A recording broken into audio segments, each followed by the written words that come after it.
So describe the character of Elaine Bennis. Well, Elaine Bennis is a fraught, single, angry woman who's trying to find her way in New York. Who's probably in love with Jerry Seinfeld. but also she's in hate with him too, you know. Not that that was ever really a part of the show. I mean, it was once or twice, but not in a will they or won't they kind of way. Yeah.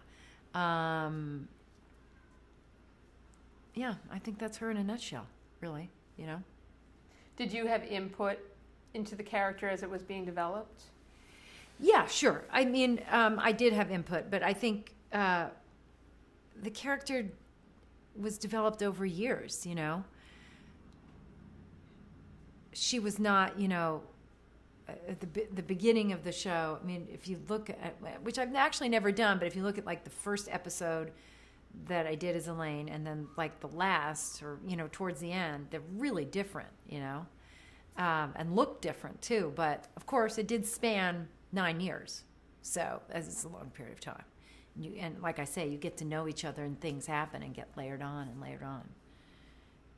But yeah, sure, I would bring stuff to rehearsal and to the process of making the show that would be then incorporated into the scripts. But I didn't write the scripts, you know. But but there was a kind of there was kind of a give or take. You know, it's funny as I remember it, you know, we would rehearse, and we'd come up with stuff often to incorporate into the scenes, and then Lair would come down and he would veto it or not. And if he didn't like it, sometimes you'd argue the point. But he knew what he liked. Are you talking about dialogue, or are you talking about business that you were doing in a scene? Both. Yeah. You mentioned that some of the things would come in from your own life. Do you remember any specific examples of things that got incorporated into the show? Well, the get out thing was something that I guess I did that, you know, you go get out like that. I mean, people do that. It's not like I own that, you know, but somehow it just kept getting bigger and bigger. I have a tendency to get bigger and bigger. It's true, I do. But yeah, that would be one thing. What do you think Elaine's strengths and weaknesses were? Well, her strength was her ballsiness. I mean, she was a very ballsy, one of the guys, except she was a girl. And that was her strength. I think her weakness was hanging around these losers, you know. I mean, these guys were going nowhere. And she kept hanging with them inexplicably, you know.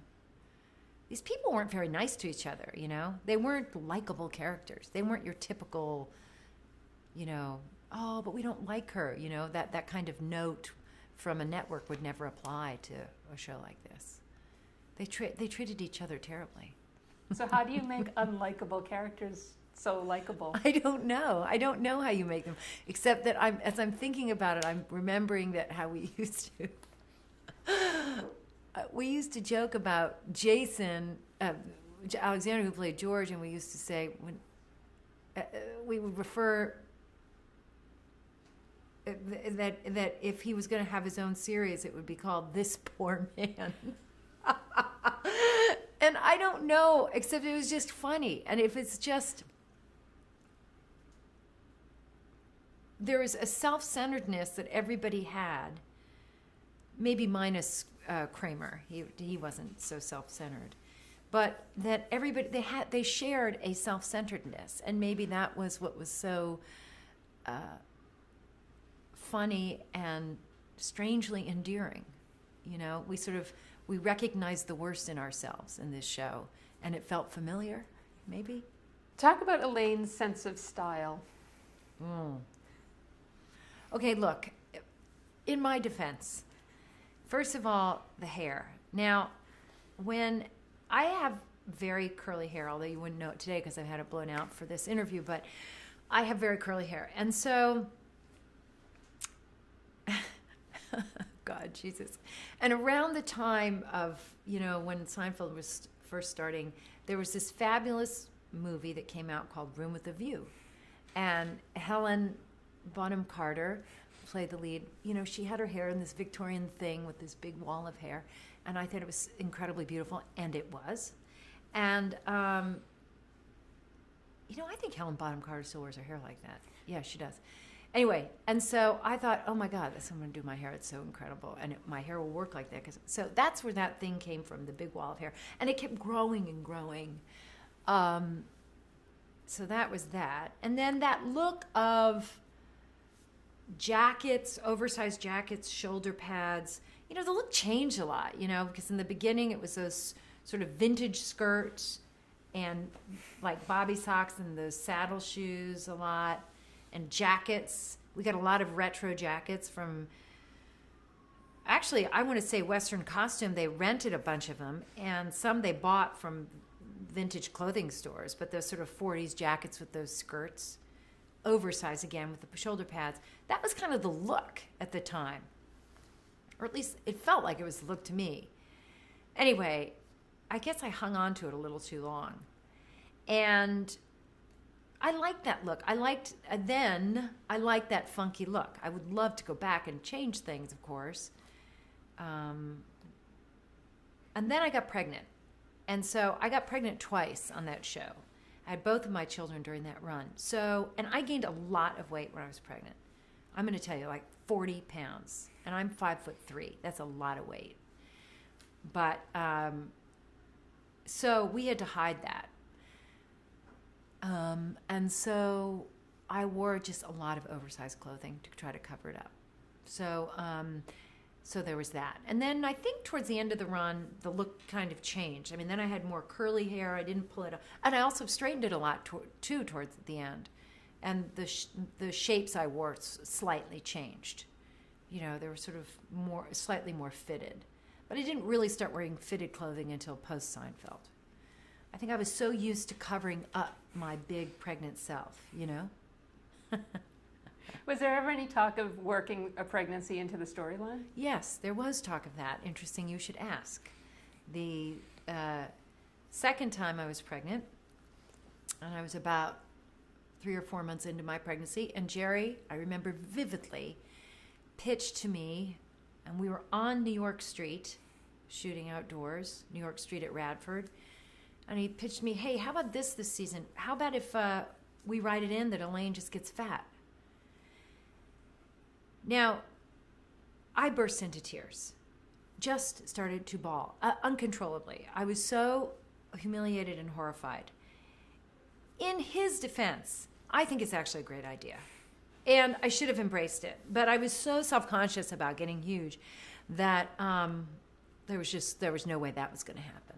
And by the time I was pregnant the second time, we didn't even bother to hide it. I just walked around with this big belly. Nobody talked about it. Did you have any idea at the time that you were creating such an iconic series? Mm-mm. No, did not know it. At what point did it hit you? After it was all over, to tell you the truth. I mean, even when we were making it, it was, yeah, we were, you know, I don't know, maybe it's because my head was a little bit in the sand, you know. The thing about making a TV show, particularly, you know, when you're doing it for a long time, is that you've got your routine. It's a job, and it's really fun, but it is your job of going to this studio and you go to the stage and you've got your dressing room and you put your stuff down and then you go on set and you start to rehearse. Craft services there, and you rehearse and you shoot, and you've got the whole routine, you know your crew, and it's years and years of that. And you're doing that, I'm talking now really specifically myself, and also, by the way, having children and trying to manage having a tiny baby and doing that at the same time, and it was very tricky. Although Castle Rock was very generous and let me set up a nursery right next to my dressing room, so I did that. But even having, juggling having the baby on set with me was hard, and I mean, it wasn't like a hardship, but it was a challenge, and so I wasn't thinking about how mammoth this thing was that we were creating. And I think it's also sort of become even more so after it was on the air, because it had sort of a quality to it when it was no more. I mean, I remember there were two things come to mind. One is when we were, I don't know, about we were in, whenever the Rolling Stone cover came out, that we were on the front of the Rolling Stone in that sort of, that kind of rock and roll garb. And we were all in New York together, and we very rarely were, because we shot everything here in LA. And we were all in New York, and it was like post-photo shoot, and we decided we'd all go out to eat. And and we went to some restaurant on Columbus, I think at 81st Street, and we were sitting there, we sat outdoors, and we thought, this is going to blow New York's mind, because the four of us are just sitting here on Columbus Avenue. People are going to shit when they see this. One person came up to us during this whole time we were eating, and it was a homeless person who had no idea who we were and was just asking for a buck. Okay, so it was a lovely reality slap. I'm not sure we could do that today as a foursome, but we could do it then. But then what happened was, I remember the other thing I was going to mention was when we were shooting the final episode, and they had to put up, at Radford, they had to put up these huge sort of blockade things on rollers in front of the soundstage, so that the people there were crews on Radford with long lenses trying to figure out who was guest starring on the final episode. And I remember seeing that and thinking, are you kidding me? Who gives a shit? I couldn't believe that people were that interested. And that's when it started to first occur to me that this thing had a life of its own. I mean, of course I knew people liked the show and that we were highly rated at that point, but I didn't realize the hugeness of it until starting at that time and then beyond, of course. It's because it's held up and so many years later. Were there censorship issues that you had to deal with? No, I thought there would be censorship issues in the contest episode, which is, of course, all about masturbation. I could not believe we were getting away with it. I kept waiting for somebody to come in and say, but no one ever did. So, no, we didn't have any. Not that I know of. Maybe Larry would say differently, and maybe I'm not privy to whatever. I mean, I know there were certain... I think I was going to say there were arguments he had. I think people were scared of... Larry was so just doing what he wanted to do. He was very brave and single-focused and stubborn about what his vision was, which is good. Which is exactly as it should be in a showrunner. Because I think that I know that Larry would have walked over a creative issue. Just walked. And nobody wanted him to walk. Talk about Elaine and Jerry's relationship. Well, their relationship was fraught, I mean, they were very much...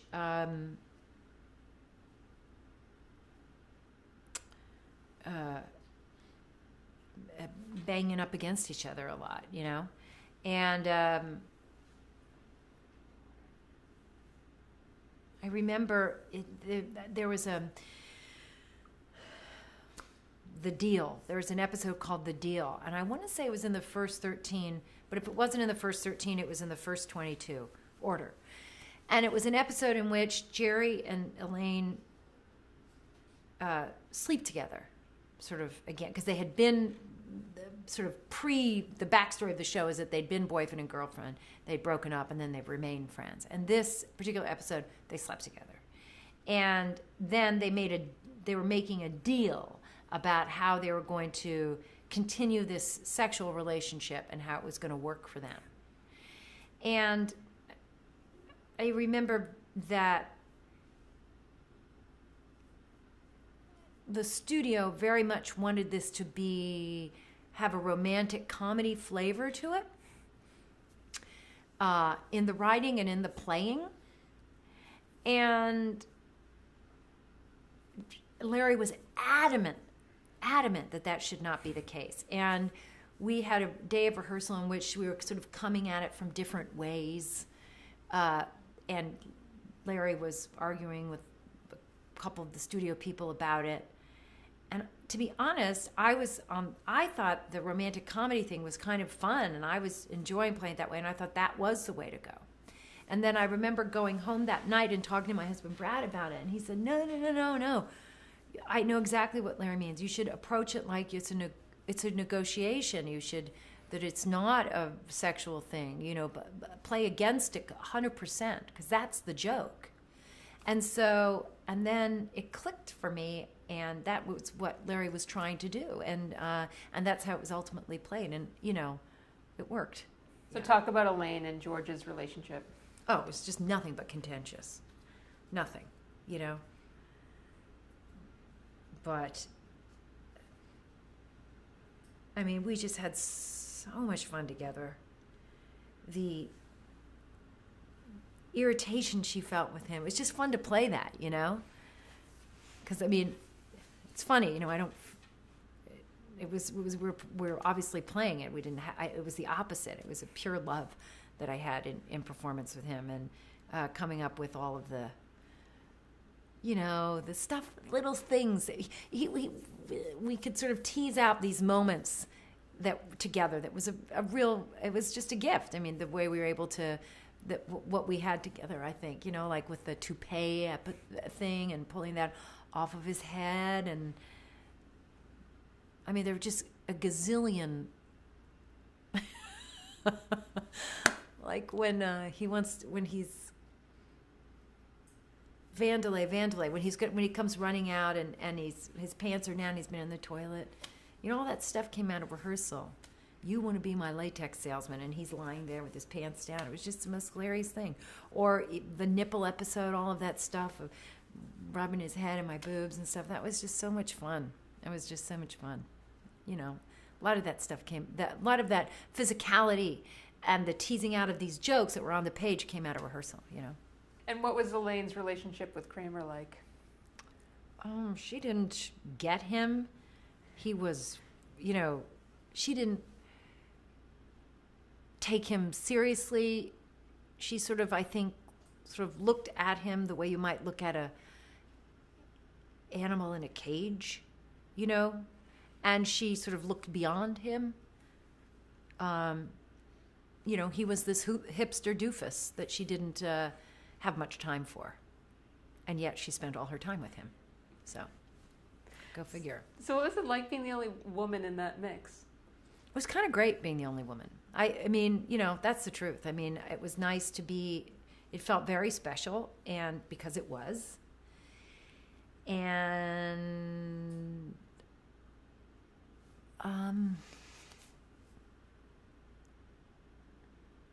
it was from a creative point of view, it was a very close-knit group.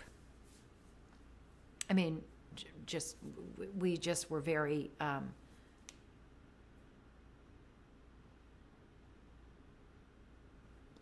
think we felt as if we had something magical working together. Let's talk about one of your boyfriends, David Puddy. Yeah. Played by Patrick Warburton. He was hilarious. And such a different energy that he brought, this kind of serious, dumb, yet deeply, with a kind of a conviction, which was marvelous. And it was great opposite this crazy frenetic energy that I think Elaine had, maybe,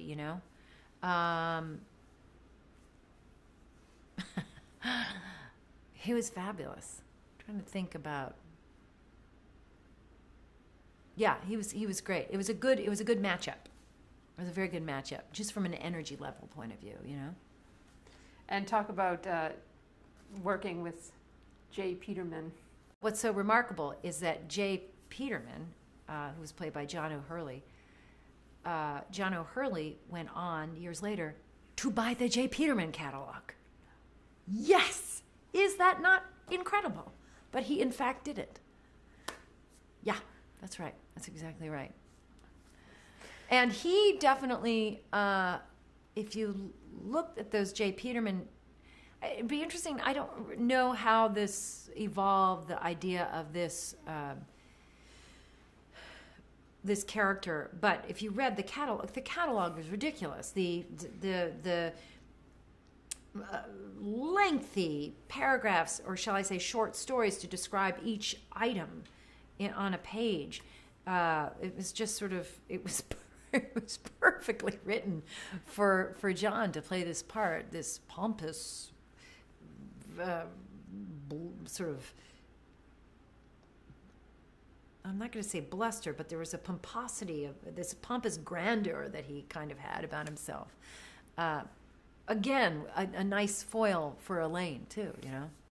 You also are very famous for your dance from the Little Kicks episode. Yeah. So how did that dance come about? The dance came about, it had been written that Elaine, you know, story-wise, that Elaine danced badly at this work party. So I just went home and worked in front of the mirror, minus music, to come up with, you know, whatever the stupidest looking thing was I could come up with. And my mom was visiting me at the time, and I remember coming downstairs to the kitchen, and I said to Brad and to my mom, which looks worse? And I don't remember what the other option was. They said that one. And so that's what I did. It's hard to watch. You know, it's really, because I had to commit to it. I had to commit to feeling cool while doing it. So it really has a you know, you're really laughing at her. And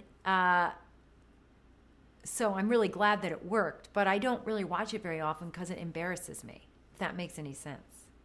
And we couldn't play music. They had to put the music in afterwards because it was an impossible thing to do physically, and have music playing, because then you were inclined to go to the beat. And even then those herky-jerky moves would have been to the beat of something. And it was crucial that they were not at all resembling the beat, not even anti-beat. They just had nothing to do with the beat. And that was critical. So that's why we didn't play music as we were shooting it. You were nominated for 7 Emmys during the show, and yeah. You won in the 5th year. How did it feel to win? Up until that point, you know, I'd been nominated so many times, which was wonderful to be nominated, but I just assumed I would lose. So I remember very vividly the year that I won, when the camera cut to me and they said my name, and I think I looked at camera and I went, oh please, oh please, oh please, like this, like, because I knew I wasn't going to win. And then the announcer was like, what the fuck? I couldn't believe it. I was so shocked. That was a shock. But I was happy to win because I really, really wanted to win. That's the truth. It really did. So it felt great, you know. It's always terrifying when you win, because then you've got to get up and not trip and stand up straight and suck in your tummy and say something that's clever. That's another challenge, but it was fantastic. It was absolutely great. I couldn't believe I won. In 1998, the show came to an end. So were you ready at that point to move on to something else? Yes, I was ready to move on to being at home with by the time the show ended, I had a 5-year-old and a baby. And so I really wanted to be home full time. And so I was ready to move on. You know, I mean, we certainly could have gone another year for sure. I mean, the show hadn't lost any of its steam, but I think there was a certain brilliance to going out when we did, because, you know, that old adage, leave them wanting more. You know, I mean, there was something to be said for that. And what did you think of the final episode? Well, I know there was controversy about it, and but I liked it. I'll tell you, from just purely for speaking, just from my own experience, the idea when we were sitting there in that courtroom, and we were watching all of those characters from the years that we'd been on the show come through, it was like we were the audience, and it felt. We had got such a kick. It took a long time to shoot that. And I remember sitting behind that desk in the courtroom and just howling, laughing. Seeing all of these characters come through was so fun because, you know, the truth is that we, the cast of Seinfeld, we were even bigger fans than the fans of Seinfeld. We really liked the show, and we really got a kick out of the humor of the show. So to sit back and watch this, oh my God, he was so funny, and then he did his thing, and we're howling, laughing, you know, because we weren't really necessarily on camera. It was a trip down, a happy trip down memory lane, and it was unbelievably nostalgic, and I was surprised by the emotion at the end of it. You know, when at the end of the show.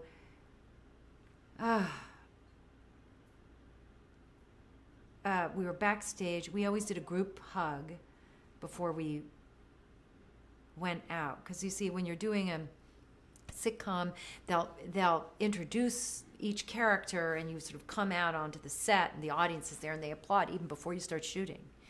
And I remember that we all were in a huddle, and Jerry's, you know, we just always used to go, I can't remember what we said, but, you know, we just go like that.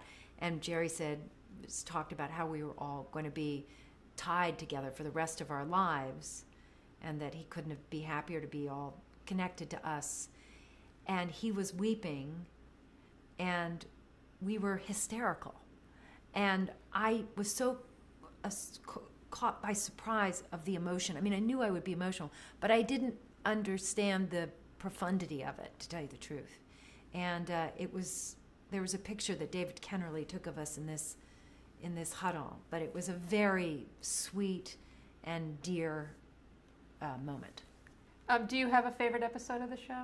What I have in my memory is not so much shows as moments, and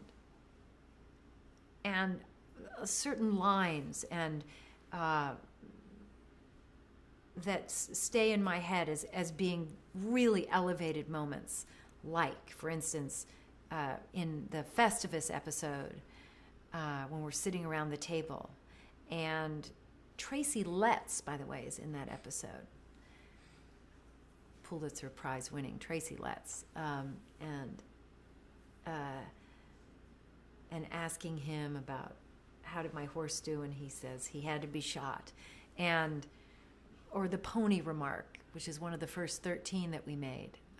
Yes, and that woman who played the woman who I can't remember the character's name, and she said, you know, I had the pony. Things like that. It just these little moments that stick with me. Or when we're on the Merv Griffin set, and Michael Kramer does the thing with the eating the potato chips, taking a break, and eating and drinking a soda. Or when he did the drinking of the soda, or no, the beer at the bar, and then belched, and the smoke from his cigarette came out from the belch. Stuff like that. These little moments they're not so little, but they stay with, you know? Where do you think Elaine would be today? Oh, I think she's, you know, in prison, I suppose. Right? And what do you think Seinfeld's legacy is? Well, I think it'll, you know, go down as one of the best comedies. For sure. You know, I mean, I think it's in a category of, you know, there's a small category of sort of iconic, you know, it's funny to think that it's dated now, you know, because it wasn't that long ago, but I guess it was now. God, life goes by quickly, but it is somebody just tweeted to me the other day that it was 15 years ago today that it was the finale or whatever. Like, 15 years? But of course that makes sense because my baby is 15 and a half years old now. So imagine that. We'll be dead before you know it. Really. Got to enjoy yourself. You reunited with Larry David first on Curb Your Enthusiasm. Yeah. And then with the rest of your cast. So talk about playing yourself on Curb. Well, that's really fun to do. I really enjoy that. I love that show is completely improvised, and so, except that Larry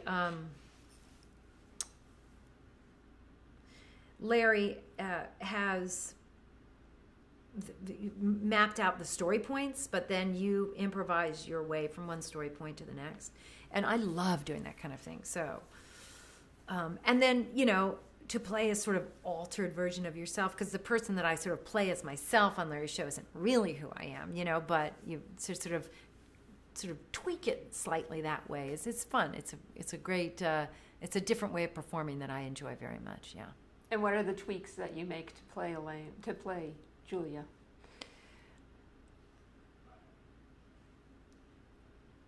Well, I'm a little bit more, I guess, abrasive, I mean, on Curb, for instance, that whole stupid stuff with the ring on the table. That's not something that I would obsess on. It's not something I would go after anybody about. I might repress a feeling of like, oh, God damn it, they've just ruined my table and I have to fix. Oh, but that would be the extent of it. It wouldn't become a storyline. But it would in Larry's head or in Larry's universe. So that's fun. The original Seinfeld cast reunited on Curb. How did that come about?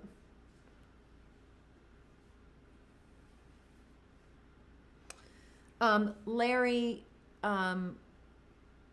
called me and pitched it to me. It was his idea. And it seemed like a great idea. If you're going to have a reunion, it was sort of the anti-reunion idea. And it worked. Totally worked. It was bizarre to go back to that set, which they rebuilt on the same goddamn stage, and there we are, and all of a sudden it felt as if we'd never been gone. So weird, so weird. So weird. Although and for me going back, it was strange because going back, I'd done a lot of shows since then, and I was sort of producing more, and so I feeling more like I don't know. Again, going back with more experience. So it was a funny thing, but great. Did you fall right back into the same vibe with the guys? Mm-hmm. Totally. It was as if we'd never left. There was no beat missed. It was bizarre. In 2002, the show Watching Ellie came on the air. So talk about working with your husband and developing that show. Well, that was, again, it was really hard work, but it was a total labor of love. So that was daunting because that was the first thing I did post Seinfeld. And given that, and my husband had produced a lot of TV, and of course I started Seinfeld, and between the two of us, we were able to negotiate this thing, which at the time was unheard of, and that was less than 22 episodes. Now, of course, today, everybody's doing that. So we negotiated this deal to do, I think, no more than 15 episodes per season, and that we would do this show single camera in real time. And there were no single camera shows on the air at that time. It was all multicam. So our timing was a little off. I think if we had done that show 10 years later, it would have worked great. But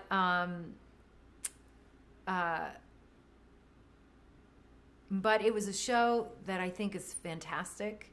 And a couple years ago, I watched 2 episodes of it, and it's good. We had the most... First of all, the challenge of doing a show in real time, which we did in the first season. We did not do it in the second season because we were, frankly, bullied into it, changing the format. We were met with a horrible decision, which was to either sort of let the show go or make it a hybrid multicam, single cam thing. And looking back on it, would I have done it differently? I'm not sure I would have, because we got to do another year of it, but it wasn't the show we conceived of. So that was hard. But it was the notion being that it was the single camera show that was shot in real time. So it would be 22 minutes out of this woman's life every episode. I think that's a pretty fabulous concept. And a real exciting challenge to try to pull off from a writing point of view and a performance point of view. But we did it. And we did it with an incredible cast of actors. Steve Carell. You're welcome, NBC. And Don Lake and Darren Boyd and Peter Stormare and Lauren Bowles, all outstanding actors. And it was an absolute gas. We did the less episodes because we had these 2 kids. This was my first time back to work. And so we couldn't do 22 episodes. I mean, there's no way I could do 22 episodes with these 2 little boys. And even doing these few episodes was almost impossible to pull off. But anyway, we did it. And then we did the second year. It was a hybrid version of, and then we got canceled after that. And that was very sad. Oh, Jesus, that was really a heartbreaker. I've actually really cried about that because I loved making that show, and it was just it was something I was so proud of, and then it got canceled. And, of course, there's not a single executive in the world who wouldn't kill for those numbers today, the ratings that we were getting. But anyway, it got canceled, so that's that. So move on. So we did, but that was a little bit of a heartbreaker because it was such a passion project. In 2004, you joined the cast of Arrested Development for a few episodes. Yeah. So how did that come about? I got word to Mitch Hurwitz that I loved the show, which I did. I thought it was a really groovy, cool show. Also, by the way, outside the box. I really liked the